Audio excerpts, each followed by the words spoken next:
هذه هي التحليه اللي لازم ديريها لهم بروميي جوغ تاع رمضان، تالمون بنينه متختخه روعه في البنه، ماشي مكلفه بزاف، تم توجد. ديري حفظ للوصفه باش تعاودي تولي ليها.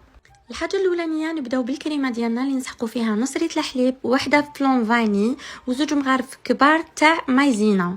نحركوهم مليح فوق النار حتى يعقد لي الخليط ديالي، نخليه يبرد لي ابار. نروح نطلع كاس بودرة شونتيي بكاس غير ربع حليب يكون بارد، نطلعها بيان كيما راكم تشوفوا حتى كي نقلب السلادي ما تطيحش معايا. وكي تبرد لي الكريمه ديالي الاولانيه نروح نميكسيها مع الكريمه ديالي الثانيه تاع لا شونتيي. نروح نجيب المول تاعي الاسطوري ونشمخ الكاطو تاعي في شويه قهوه، ندير الطبقه الاولانيه كاطو، الثانيه كريمه، من بعد ندير الثالثه كاطو، الرابعه كريمه، يعني ندير 3 طبقات من الكاطو و3 طبقات من الكريمه.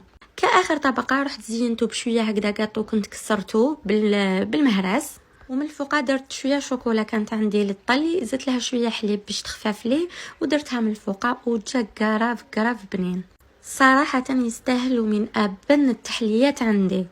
اذا عجبتكم الوصفه ما تبخلوش عليا بجام كومنتير وابوني. سلام.